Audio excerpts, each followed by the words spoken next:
자, 사울이 이스라엘의 첫 번째 왕이 되는 과정을 우리가 보고 있습니다. 지난주에는 사울의 아버지가 암나귀들을 잃어버린 작은 해프닝으로 시작해서 그걸 찾으러 나선 사울과 그의 종이 사무엘에게까지 이르게 된 과정을 보았습니다. 사울과 그의 종이 정보를 활용하고 성실하게 결정을 내리면서 행동했지만 사실은 그 배후에서 보이지 않게 하나님의 계획이 있었고 하나님께서 그들의 발걸음을 인도하셔서 사무엘에게 이르게 되었다는 사실을 봤죠. 사울이 사무엘을 만났을 때는 모든 것이 세팅되어 있었습니다. 사무엘을 통해 주실 하나님의 말씀, 그리고 만찬과 함께 식사할 손님들, 그리고 사울을 위해서 특별하게 준비된 좋은 음식, 그리고 사울이 앉을 상석, 높은 자리까지. 사무엘이 스텝으로 일했지만 사실은 사울을 왕으로 선택하신 하나님께서 각본과 감독과 제작으로 활동하셔서 그 모든 것을 세팅해 놓으시고 그 시간, 그곳으로 사울을 부르신 것이죠. 사울은 하나님이 모든 것을 마련해 놓은 그곳에, 그 자리에 그냥 앉는 것뿐입니다. 비유하자면 하나님이 다 차려놓으신 밥상에 숟가락을 얹는 것뿐이죠. 그저 먹기만 하면 되는 것입니다. 이제 이스라엘의 첫 번째 왕이 될 사울이 꼭 깨달아야 될 사실이 바로 이것이었죠. 내가 잘나서 왕이 된 것이 아니고 내 계획이 아니었고 내 지혜와 능력으로 쟁취한 것이 아니라 하나님께서 이스라엘을 위해서 그리고 사울에게 은혜로 그 자리를 주셨다는 것입니다. 오늘 앞에서 우리 찬양한 것처럼 나를 지으신 이가 하나님, 나를 부르신 이도 하나님, 나를 보내신 이도 하나님, 모든 걸 세팅해 놓으신 하나님, 나의 다 된 것은 하나님의 은혜라. 자, 이거를 분명히 알아야 된다는 것이죠. 왜 이런 믿음, 이런 올바른 현실인식이 우리에게 꼭 필요합니까? 이것이 우리에게 주는 유익이 무엇입니까? 첫 번째는 내 힘으로는 갈 수 없을 것 같은, 그러나 하나님이 부르신 그 은혜의 깊은 바다로 나아가려고 할 때 순종의 한 걸음을 내딛기 위해서 이 믿음이 필요하죠. 나는 할 수 없지만 하나님이 하실 수 있다. 하나님이 나를 부르셨으므로 내가 순종하여 나가면 하나님이 일하실 것이다. 이런 믿음으로 나갈 수 있게 되는 것이고요. 또 하나는 이제 모든 일이 이루어진 뒤에 뭔가를 성취하고 높은 자리에 올랐을 때 교만에 빠지지 않도록, 교만이라고 하는 그 무서운 죄에 빠지지 않도록 마땅히 하나님께 돌려야 될 영광을 돌리면서 안전하고 자유롭고 행복한 자리에 머물기 위해서 그 지식이 필요합니다. 어떤 지식이요? 나의 나 된 것은 하나님의 은혜다. 자, 이제 오늘 본문에서는 사울이 왕으로 세움받는 이야기가 나옵니다. 앞에서 몇 번 말씀드렸지만 사무엘서에서 왕이 세워지는 이야기는 훗날 진정한 왕으로 오실 예수 그리스도의 이야기와 연결되어 있습니다. 그리고 그 예수 그리스도의 예표, 예고편, 모형에 해당되는 인물은 오늘 우리가 보고 있는 사울 왕이 아니라 다윗 왕이죠. 자, 그럴지라도 이 사울을 왕으로 세우시는 이 일련의 과정 속에서도 우리는 하나님의 뜻이 무엇인지, 그리고 하나님이 어떻게 일하시는지를 배울 수 있습니다. 즉 하나님께서 사람을 어떻게 세워가시는지, 그리고 그때 사람들이 어떻게 반응하는지를 이 이야기 속에서 보면서 때론 모범으로서, 때론 반면교사로서 우리가 여러 교훈을 얻을 수 있습니다. 자, 오늘은 말씀 속에서 그런 부분을 좀 살펴보려고 합니다. 우선 오늘 본문부터 다음 주에 살펴볼 11장까지 사울은 대략 3단계에 걸쳐서 왕으로 세워집니다. 첫 번째는 사무엘을 통해 은밀하게 왕으로 기름 부음을 받는 것이고요. 이거는 선택이자 부르심이라고 할 수 있습니다. 두 번째는 이스라엘 회중 앞에서 제비 뽑기를 통해서 왕으로 공식적으로 세워지는 것입니다. 이거는 임명되는 것, 취임하는 거라고 할 수 있고요. 세 번째로는 암몬 왕 나하스가 쳐들어왔을 때 그를 물리치고 이스라엘을 구원함으로써 그때부터 이제 본격적으로 왕으로 인정을 받고 왕으로서의 일, 왕업을 수행하기 시작합니다. 자, 이 중에서 오늘은 앞에 있는 두 가지, 기름 부음 받은 일과 제비 뽑기로 왕으로 세워진 이야기, 이 두 가지를 살펴보고요. 나머지 암몬 왕이 쳐들어왔을 때 물리친 이야기는 다음 주에 이어서 살펴보도록 하겠습니다. 이제 오늘 본문을 보세요. 27절, 9장 27절에 보면 사무엘은 사울의 하인을 먼저 가라고 합니다. 마을 끝까지 와서 이제 사람이 아무도 없는 곳에서 유일하게 이제 사울 외에 있던 하인까지, 사울의 하인까지 먼저 가라고요. 그래서 이제 두 사람만 딱 남았을 때 사무엘이 사울에게 기름을 붓죠. 그리고 하나님이 그를 택하셨다는 말씀을 전합니다. 즉 아무도 모르게 은밀하게 기름 부음을 받은 거예요. 그러니까 이 기름 부음은 사람들에게 보이고 인정받기 위한 의식이 아니라 기름 부음을 받는 사울 자신이 하나님에 의해 선택되었고 왕으로 부르심을 받았다는 사실을 깨닫고 준비하게끔 하기 위한 사건이라고 할 수 있겠습니다. 즉 지금 아직 왕이 된 게 아닙니다. 왕으로 부르심은 받았어요. 그러나 왕으로 취임한 것은 아닙니다.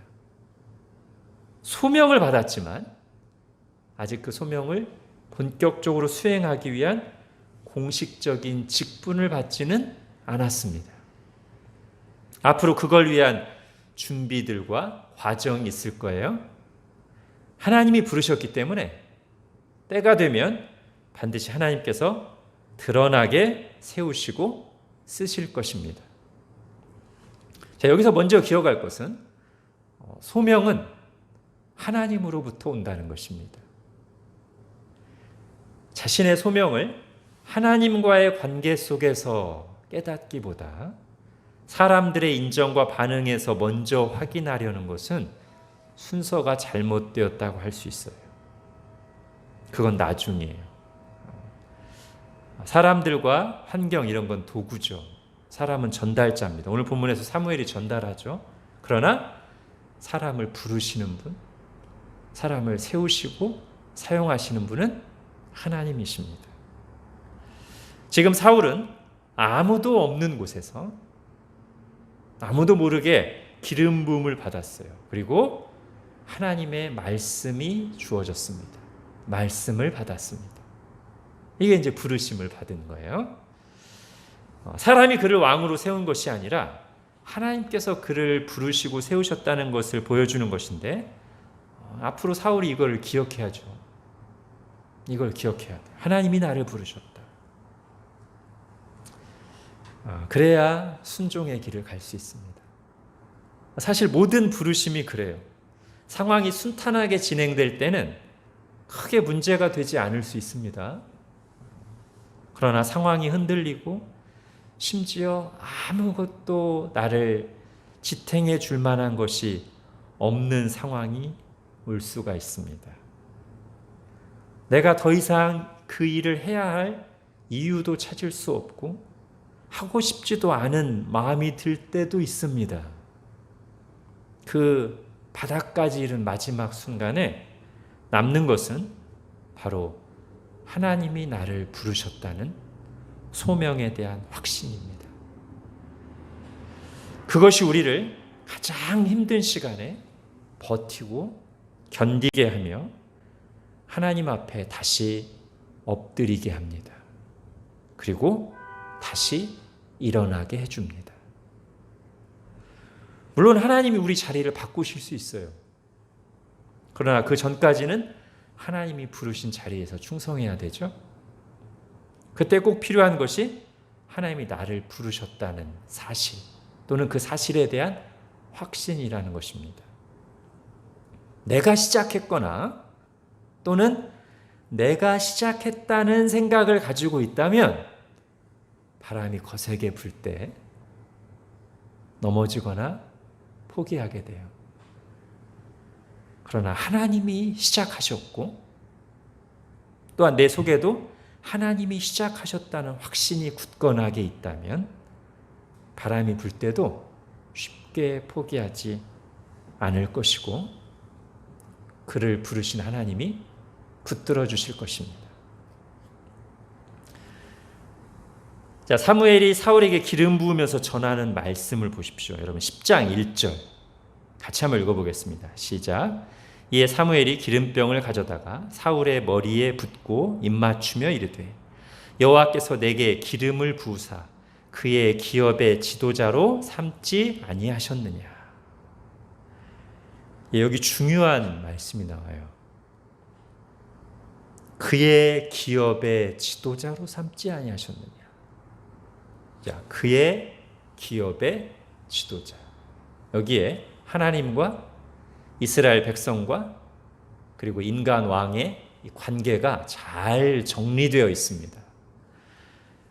인간 왕은 이스라엘의 주인이 아닙니다. 뭐라고 되어 있어요?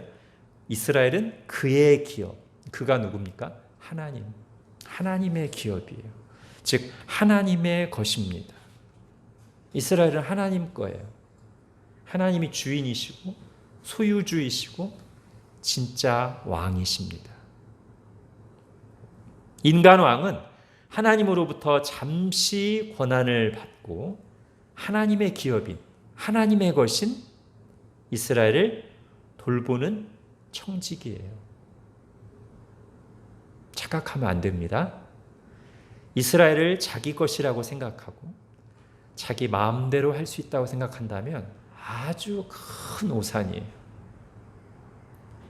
자, 왕뿐만 아닙니다. 이스라엘 백성들도 마찬가지예요. 자신들이 하나님의 것이라는 사실을 잊어서는 안 됩니다. 또한 자신들이 왕을 마음대로 세우고 폐할 수 있다고 착각해서도 안 됩니다. 인간 왕이든 이스라엘 백성이든 둘 다 하나님이 주인 되심을 알아야 합니다. 이걸 잊어버릴 때 그 개인에게도 그리고 이스라엘 공동체에도 비극이 찾아오는 거예요.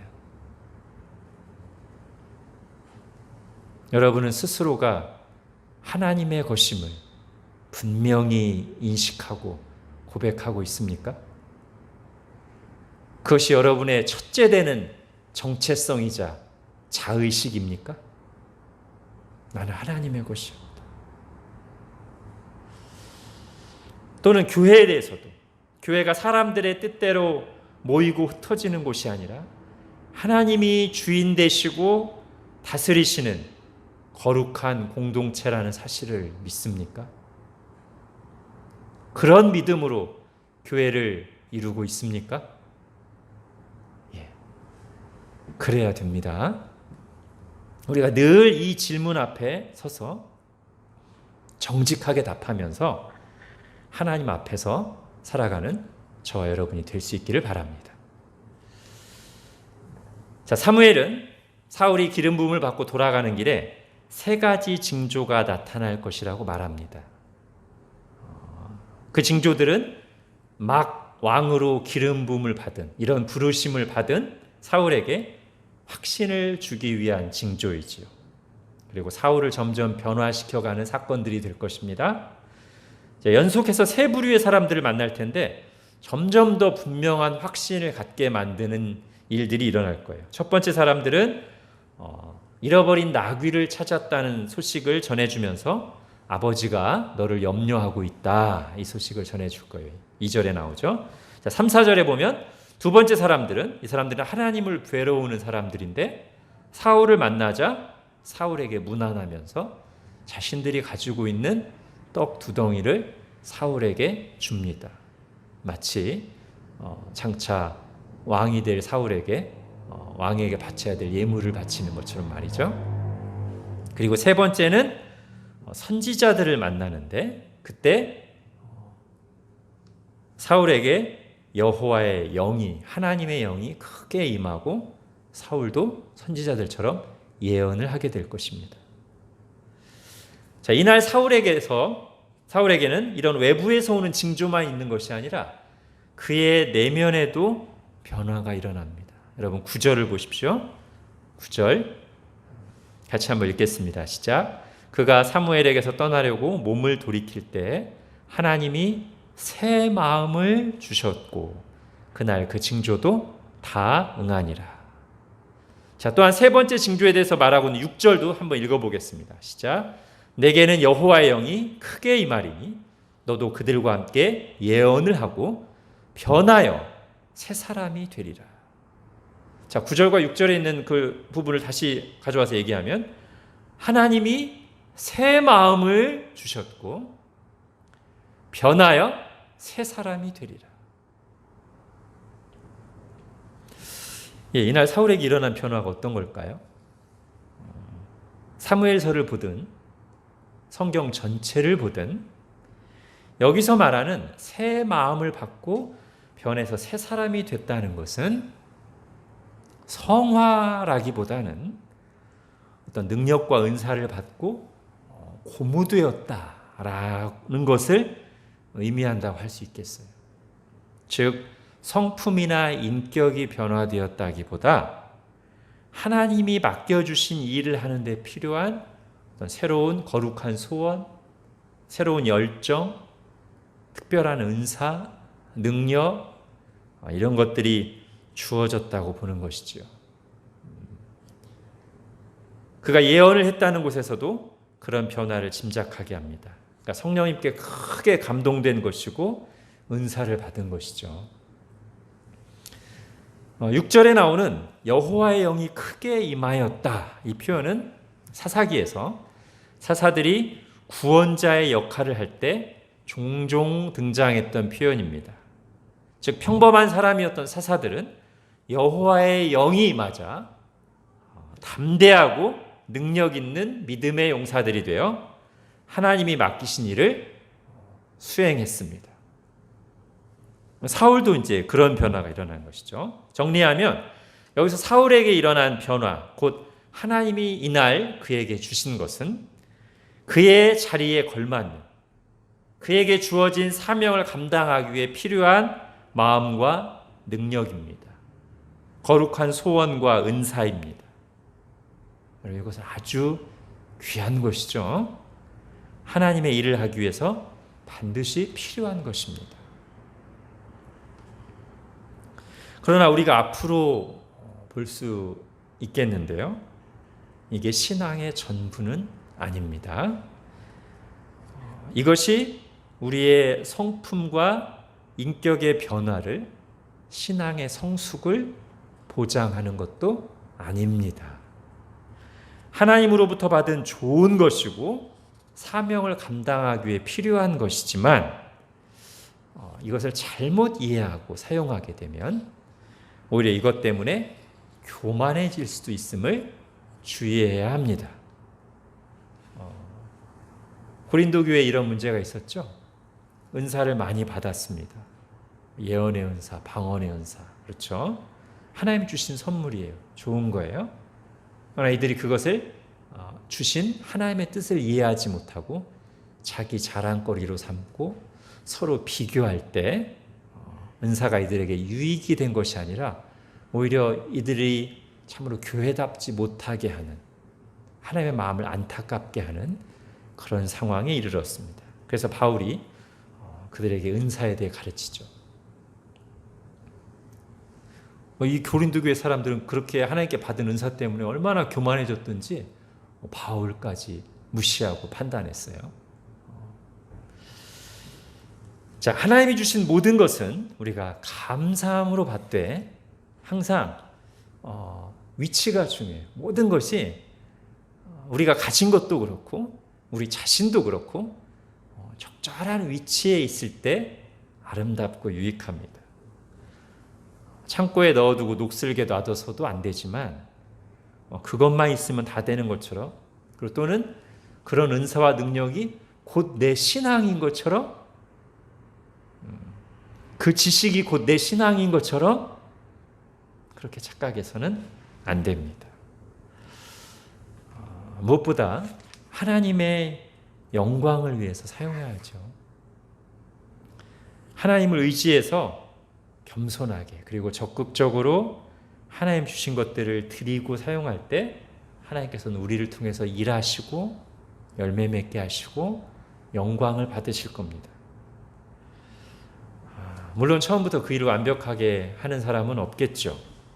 우리는 하나님이 주신 것들을 사용하면서 하나님의 일을 하면서 여러 시행착오를 겪습니다. 그러면서 배우죠. 그러면서 성장해 가죠.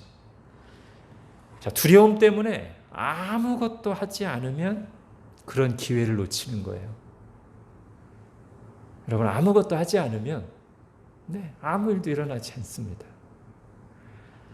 그러나 우리가 순종의 한 걸음을 내디디며 계속 도전하고 배우고자 한다면 하나님께서 그를 인도하시고 도와주시고 시행착오도 겪게 하시면서 그를 쓰시고 자라게 하실 것입니다.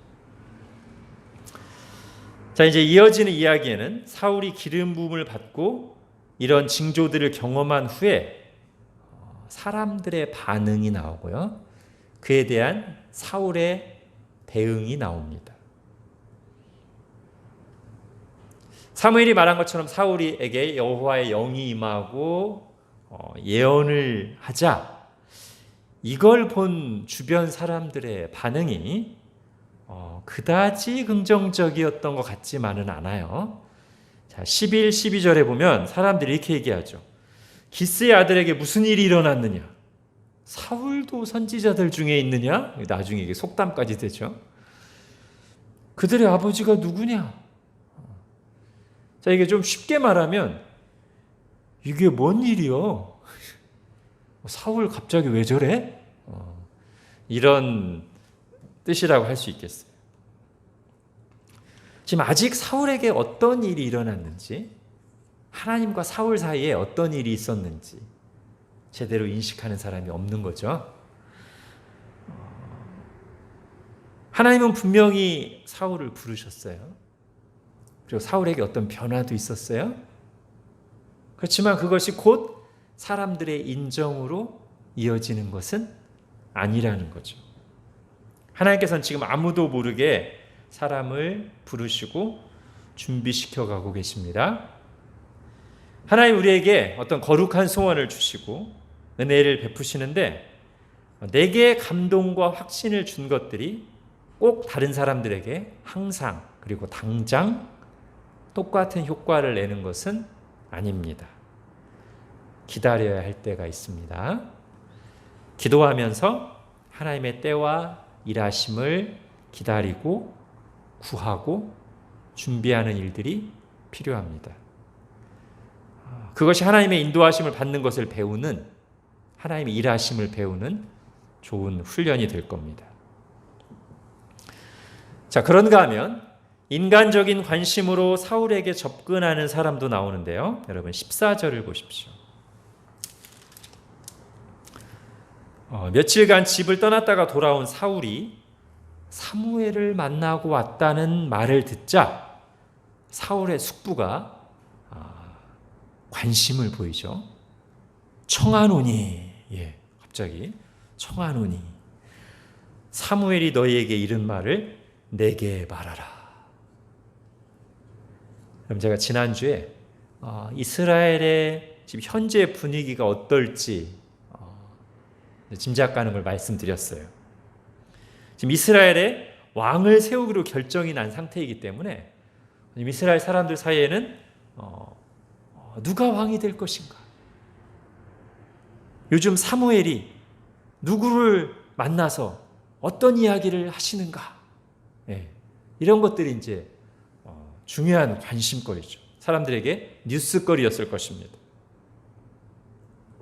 어떤 사람들은 단순한 호기심으로 그럴 것이고 어떤 사람들은 호기심을 넘어 그런 뉴스를 듣고 약삭빠르게 움직여서 자신의 출세기를 위한 기회로 삼으려고 시도하는 사람도 있을 수 있을 것이고요. 또한 오늘날 언론이 그렇듯이 호사가들의 입을 통해 그런 뉴스들이 과장되고 왜곡되고 퍼져나가면서 여러 문제들을 일으킬 수도 있습니다. 자, 사울이 어떻게 반응하죠? 16절을 보십시오. 사울이 그의 숙부에게 말하되 그가 암나귀들을 찾았다고 우리에게 분명히 말하더이다 하고 사무엘이 말하던 나라의 일은 말하지 아니하니라. 사울의 신중하고 지혜로운 모습을 엿볼 수 있는 대목이죠. 숙부에게 말해도 되는 부분은 말하고요. 아직은 말하지 않아야 될 일은 말하지 않고 있습니다. 사무엘이 사울에게 기름 부을 때 어떻게 했어요? 아무도 없는 한적한 마을 끝으로 가서 하나 남아있던 사울의 종까지 먼저 보내고 둘만 남았을 때 은밀하게 기름을 부었잖아요. 그리고 말씀을 전했잖아요. 자, 사울이 그 의미를 안다면 내가 지금 이 기름 부음 받은 일이 은밀하게 진행된 것이고 아직 사람들에게 알려질 때가 아니구나라는 것을 알았겠죠. 사울은 그렇게 반응하고 있습니다. 자기 종에게도 그리고 자기 숙부에게도 그 일은 말하지 않고 있습니다. 나 왕된대요. 나 기름 부음 받았다. 이렇게 떠벌리고 다니는 건 어린아이 행동이죠. 만일 사울이 그렇게 했더라면 왕으로 세움 받기도 전에 여러 가지 정치적인 그리고 인간적인 복잡한 문제들이 발생할 수 있었을 겁니다. 자, 하나님이 주신 소명을 깨닫고 확신하고 또는 하나님 주신 소원 그것을 마음에 품는 것이 소중한 일이듯이 하나님의 때를 기다리며 준비하는 것도 중요한 일입니다.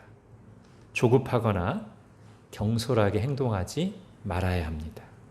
특히 사람들을 의지하거나 사람들의 반응에 휘둘리지 않아야 합니다.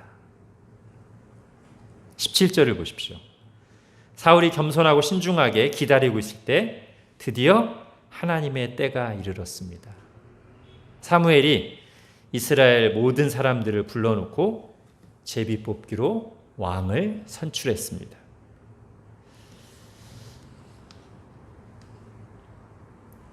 하나님이 선택하시고 세우셨다는 사실이 가장 중요하지만 그 일은 하나님의 백성 안에서 구체적인 공동체 안에서 확인되고 드러나야 합니다.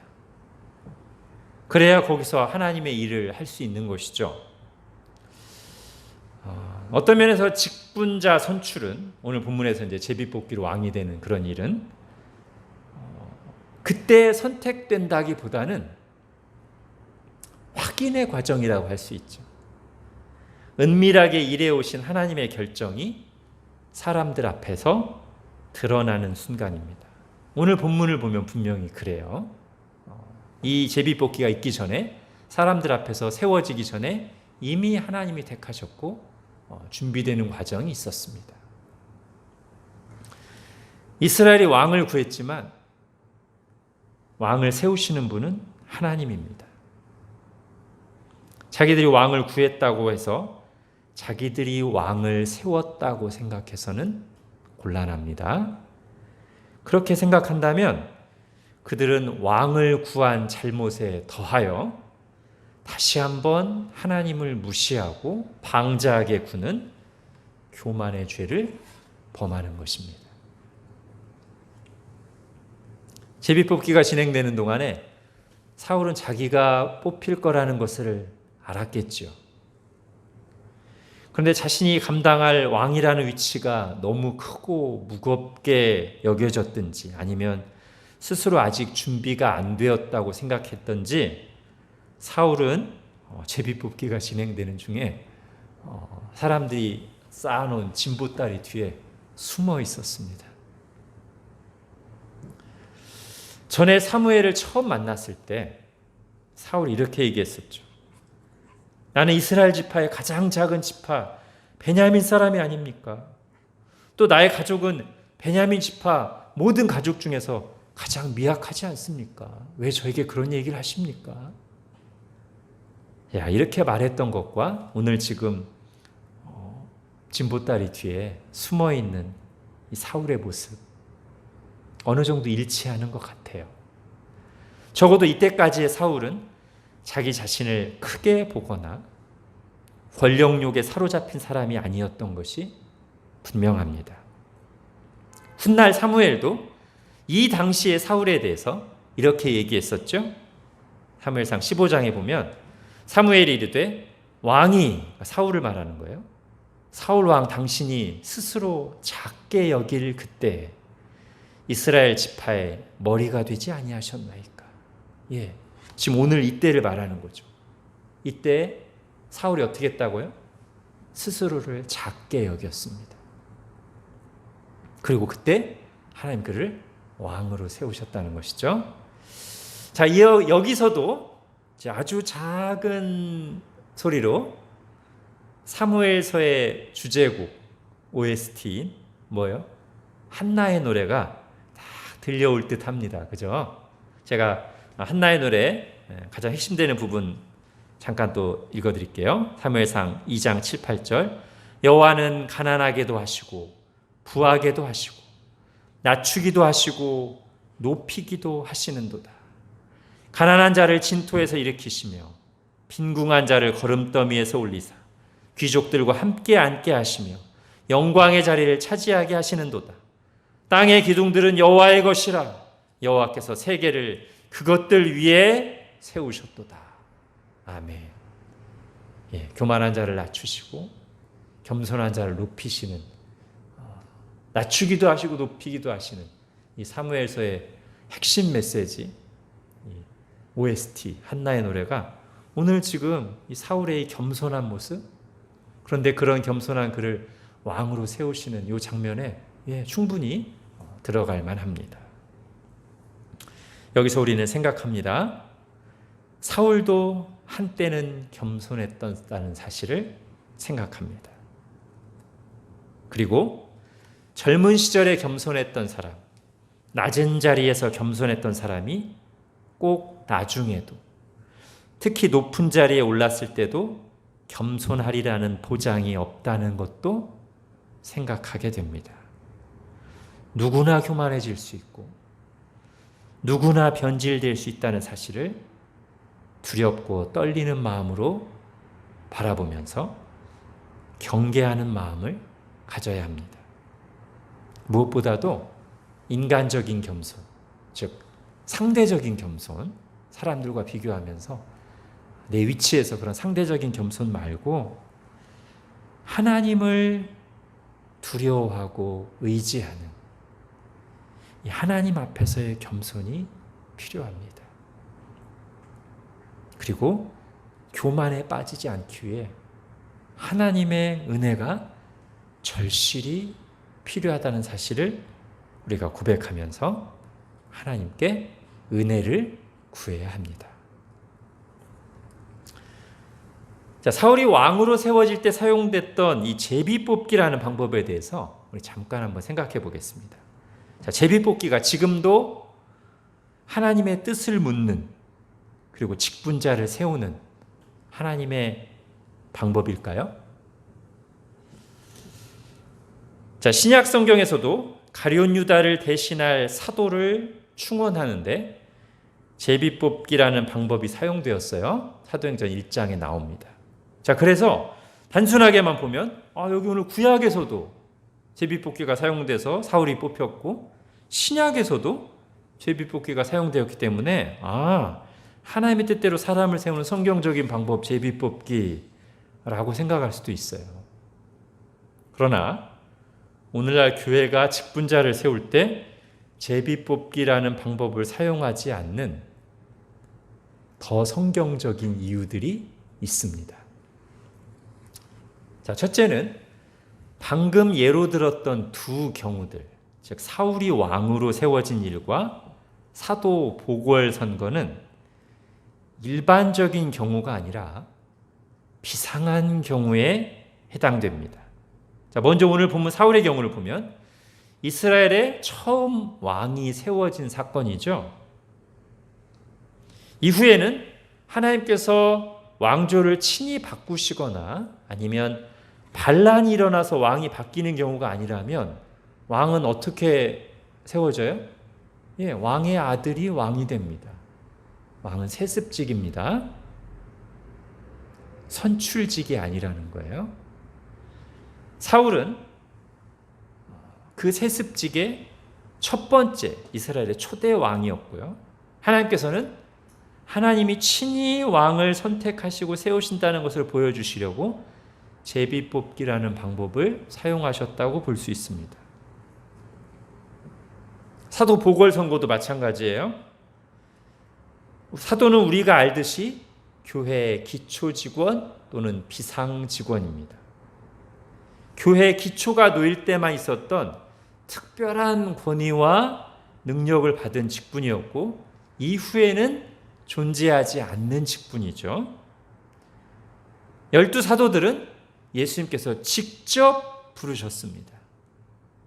나중에 사도 바울도 부활하신 주님께서 직접 찾아오셔서 부르셨습니다. 사람들이 선택한 게 아니고요. 선출한 게 아니고요. 사람들에게 세우라고 명령하지도 않으셨습니다. 즉 사도는 선출직이 아니라는 것입니다. 선출직이 아니고 원래 주님이 직접 지명하셔야 되는 직분인데 사람들이 모여서 세우려다 보니까 제비뽑기라는 방법을 사용한 것이죠. 자, 이렇게 제비뽑기는 비상한 경우에 사용되었던 방법이요. 선출직이 아닌 하나님이 직접 세우시는 특별한 직분에 사용되었던 방법이므로 단순하게 모든 직분을 선출하는데 그대로 적용할 수는 없습니다. 자, 두 번째로, 이후에 성경이 교회 안의 직분, 그러니까 이제 이런 비상직이 아니라 항존직, 교회 안에 항상 있어야 되고, 그래서 그런 직분들을 세우라고 성경에서 우리에게 명령하고 있는 그런 직분들을 선출했던 방법을 보면 제비뽑기가 아니라 오늘날 교회 사듯이 투표에 해당되는 방식이 사용되었던 것을 보게 됩니다. 가령 사도행전 6장에서 구제를 담당할 사람들을 세울 때, 거기에 집사라는 말은 안 나오지만 오늘날 집사직에 해당된다고 할 수 있죠. 그 직분자들을 세울 때 어떻게 해요? 사도들이 자격 조건을 먼저 제시하고요. 이런 사람들이어야 된다. 제시하고 사람들이 추천을 해서 이 사람이 좋겠습니다. 이 사람이 좋겠습니다라고 해서 그 사람들을 집사로 세웠어요. 자, 오늘날처럼 정교한 방식은 아니지만 일정 기준을 갖춘 후보자들 중에서 사람들의 의견을 모아서 선출하는, 즉 투표, 선거의 방식이라고 할 수 있죠. 또 디모데전서나 디도서에 보면 교회에서 장로와 집사를 세우는 일에 대해서 말하고 있는데 거기서도 자격 조건이 언급되고 있어요. 자, 이건 뭐를 의미하는 겁니까? 구체적인 방법이 나와 있지 않지만 자격 조건을 언급하고 있다는 것은 그런 자격이 있는 사람을 임명했거나 아니면 사도행전에서 그랬던 것과 같이 교회 안에 자격 조건을 알리고 교회 구성원들의 의견을 모아 선출했다고 보는 것이 가장 자연스럽죠. 그러므로 성경의 이런 모든 부분들을 살펴서 교회는 전부터 분명하게 자격 조건을 성경이 말하는 방식으로의 기초에서 제시하고 하나님 앞에서 기도하면서 투표를 하고 그렇게 선출된 직분자를 하나님이 세운 직분자로 인정하는 것이 성경적인 방식이요 태도라고 할 수 있습니다. 자, 그런데 제비뽑기를 하든 투표를 하든 그 결과가 내 뜻과 다르다고 인정하지 않으면 거기서 문제가 발생하는 거예요. 오늘 본문에도 사울이 왕으로 선출되고 났을 때 사람들의 반응이 나오는데요. 24절에 보니까 대부분의 사람들은 만세를 부르며 환호했어요. 하나님이 사울을 왕으로 세우셨음을 인정한 거죠. 자, 26절, 27절에는 분명하게 대비되는 두 부류의 사람들이 언급되고 있습니다. 여러분 26절, 27절 같이 읽겠습니다. 시작. 사울도 기브아 자기 집으로 갈 때 마음이 하나님께 감동된 유력한 자들과 함께 갔느니라. 어떤 불량배는 이르되 이 사람이 어떻게 우리를 구원하겠느냐 하고 멸시하며 예물을 바치지 아니하였으나 그는 잠잠하였더라. 자, 어떤 두 부류가 딱 갈려요. 하나는 새롭게 선출된 왕 사울을 따르기 위해 함께 간 사람들이 한 부류고, 또 하나는 사울을 왕으로 인정하지 않는 말과 행동을 공공연하게 하는 사람들, 이게 또 한 부류예요. 자, 이들을 수식하는 말이 있어요. 그 말 속에 하나님의 관점이 분명하게 드러나는데요. 사울을 따라간 사람들에 대해서는 어떤 말이 수식하고 있습니까? 26절에 보면 마음이 하나님께 감동된 유력한 자들, 이렇게 돼 있어요. 마음이 하나님께 감동된 사람들이래요. 이 사람들이 하나님 편이라는 거예요. 지금 사울을 왕으로 인정하고 따라가는 사람들이 하나님 편에 선 사람들이에요. 하나님이 쓰시는 사람들이에요. 하나님께서 그들의 마음을 감화하셔서 그렇게 하고 있는 거예요. 이게 잘하는 거란 말이죠. 여러분, 우리가 다 마음이 하나님께 감동된 사람들이 되기를 원합니다. 하나님께서 우리에게 말씀하실 때 우리의 마음이 감동되고, 하나님께서 성취해 가시는 이 하나님 나라 구원 역사에 우리의 마음이 감동되어 우리 자신을, 또 우리에게 있는 것들을 하나님께 드리고 그렇게 하나님께 쓰임받으며 하나님의 은혜와 능력을 풍성하게 경험하는 복된 사람들이 다 되시기를 바랍니다. 자, 반면에 하나님이 세우신 사울을 왕으로 인정하지 않는 사람들 향해서는 어떤 표현이 사용되고 있어요? 예, 불량배들이라고 나옵니다. 불량배들. 하나님의 뜻을 거스르는 악한 사람들이에요.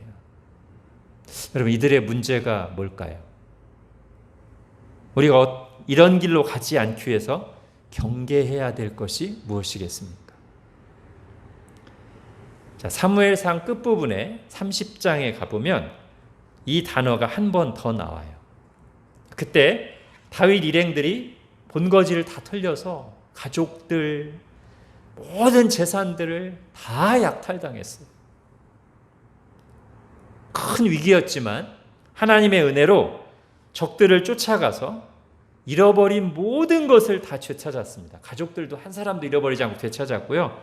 재산도 다 되찾았고 전리품까지 얻었어요. 근데 급하게 적들을 쫓아가다 보니까 그 중에 좀 약한 사람들이 있을 거 아니에요. 600명 중에 200명 정도가 또 나이가 많은 사람들일 수도 있고 컨디션이 안 좋은 사람들일 수도 있고, 아무튼 200명 정도가 열심히 쫓아가다가 너무 탈진해 버려가지고 더 이상 달릴 수가 없는 상황이 되자 어떤 시내가에 이르러서 다윗이 자, 여러분은 여기서 짐을 지키면서 좀 기다리고 있어라 하고 나머지 힘차게 갈 수 있는 400명만 데리고 쫓아가서 전쟁을 치르고 모든 잃어버린 것을 되찾아왔습니다. 자, 그래서 이제 그것들을 다 이제 나눠주려고 하는데 그때 어떤 사람들이 나서서 주장하기를 여기 중간에 낙오한 200명 이 사람들한테는 가족만 돌려주자. 재산이나 전리품을 하나도 나눠주지 말자. 그렇게 주장했어요. 바로 그들을 가리켜서 성경은 오늘 본문과 똑같이 불량배들이라고 말합니다. 여러분, 그들의 문제가 뭘까요? 자, 그들에게 다윗이 대답했던 말을 보면 문제가 분명하게 드러납니다. 다윗이 이렇게 말합니다. 다윗이 이르되 나의 형제들아 여호와께서 우리를 보호하시고 우리를 치러 온 그 군대를 우리 손에 넘기셨은즉 그가 우리에게 주신 것을 너희가 이같이 못하리라. 다윗이 말하는 게 뭡니까? 우리가 그 어려운 중에도 이 모든 것을 하나도 잃어버리지 않고 되찾을 수 있었던 것은 진짜 하나님의 은혜라는 거예요. 하나님이 주신 거란 말이에요. 그런데 지금 그들은 하나님이 하신 일은 생각하지 않고 완전히 오직 자기들의 힘으로만 그 모든 것을 얻은 것처럼 생각하고 자기 이익만 탐하고 있다는 것이죠. 성경이 그들을 불량배들이라고 합니다. 오늘 본문에 나오는 이 불량배들도 똑같아요. 자, 대략 세 가지 공통점을 찾을 수 있는데요. 오늘 본문에 나오는 이 불량배들과 30장에 나온 불량배들 세 가지 공통점. 첫 번째, 하나님이 하시는 일을 인정하지 않는 것입니다. 자, 30장에서는 하나님이 그들을 도와주시고 인도하시고 적을 만나게 하시고 싸움에서 이기게 하신 그것을 전혀 인정하지 않는 것이죠. 자, 오늘 본문에서는요, 이 제비뽑기라는 방법을 사용하셔서 하나님께서 사울을 왕으로 세우셨다는 것을 인정하지 않는 거예요. 하나님이 하신 일을 못 봐요. 하나님이 하신 일을 인정하지 않아요. 첫 번째. 두 번째, 자기 중심적인 생각과 교만으로 다른 사람들을 함부로 판단해요. 자, 사무엘상 30장에서는 그들이 정말 가려고 했는데 지쳐서 탈진해서 어쩔 수 없이 못 간 거잖아요. 근데 이 사람들이, 이 불량배들은 그걸 나쁘게 보는 거예요. 판단하는, 이 사람 우리와 같이 가지 않았어. 함부로 판단하는 거예요. 자, 오늘 본문에서는요, 불량배들이 사울을 보고 뭐라고 대뜸 얘기합니까? 이 사람이 어떻게 우리를 구원하겠느냐. 이게 쉽게 판단하는 거예요. 겉모습만 보고. 두 번째. 세 번째, 자기들의 이익에 지금 마음이 가 있어요. 자기들의 이익을 중요하게 생각해요. 그래서 30장에서 왜 재산하고 전리품을 나눠주지 말자고 해요? 그래야 자기들의 몫이 더 늘어나니까. 자기들의 이익을 위해서 그런 의견을 내는 거예요. 오늘 본문도 똑같아요. 오늘 본문 27절 잘 보십시오.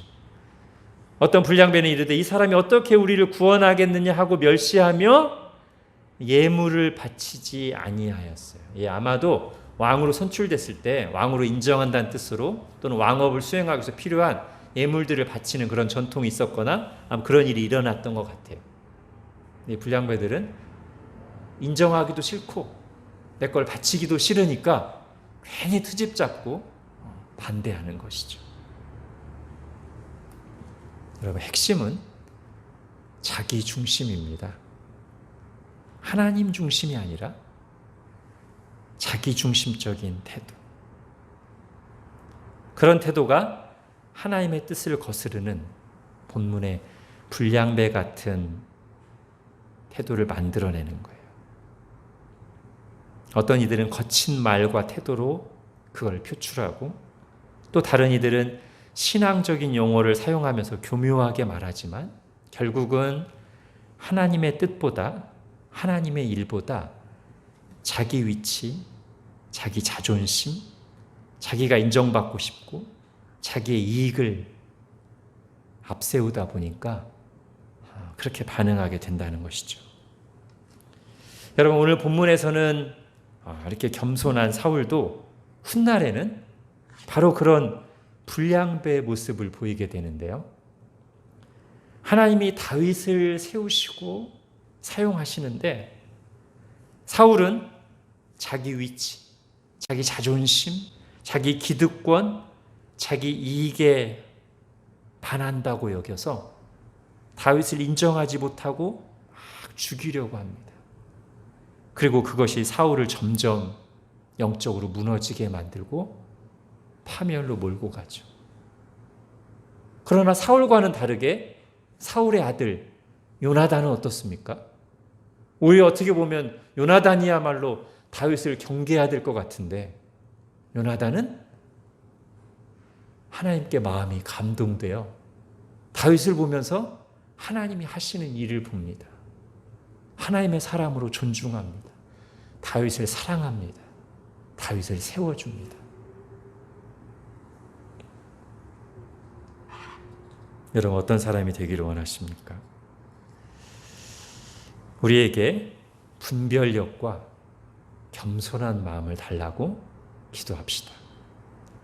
하나님의 뜻을 잘 분별하고 따르게 해달라고 기도하고요.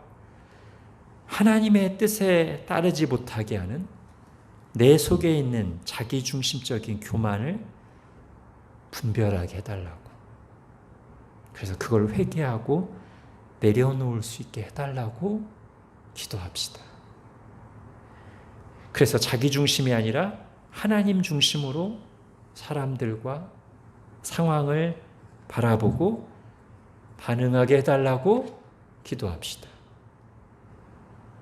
오늘 본문에 나오는 사람들처럼, 그리고 요나단처럼 마음이 하나님께 감동된 사람이 되어 하나님과 동행하며 하나님께 자신을 드리며 하나님 나라 일에 귀하게 쓰임받는 내가 되게 해달라고, 우리 가정이 되게 해달라고 간절히 기도합시다. 기도하겠습니다. 하나님, 오늘 사울을 왕으로 부르시고 세워가시는 과정을 보면서 하나님이 어떻게 사람을 세우시고 일하시는지를 봅니다. 그리고 그에 대한 사람들의 여러 반응들 속에서 우리가 배워야 될 모범도 있었고 우리가 경계해야 될 반면교사의 모습들도 봅니다. 하나님, 우리가 하나님으로부터 소명을 받았을 때, 그리고 어떤 거룩한 소원이 우리에게 주어졌을 때 우리가 정말 겸손하고 지혜롭게 행하게 하시고, 또 우리 주변에서 다른 사람들을 통해, 또 교회 안에서 하나님이 하시는 일을 볼 때, 그리고 우리에게 하나님의 말씀이 주어질 때, 말씀 속에서 교회를 향한 하나님의 명령을 들을 때 우리 마음이 감동되어서 오늘 사울을 따라갔던 유력한 자들처럼, 그리고 요나단처럼, 그리고 아브라함처럼, 사도들처럼, 우리의 신실했던 신앙의 선배들처럼 우리도 감동된 마음으로 하나님께 자신을 드리며 하나님 나라 성취 역사에 귀하게 쓰임받는 우리들, 우리 가족들, 우리 교회가 되게 하여 주옵소서. 예수님의 이름으로 기도합니다. 아멘.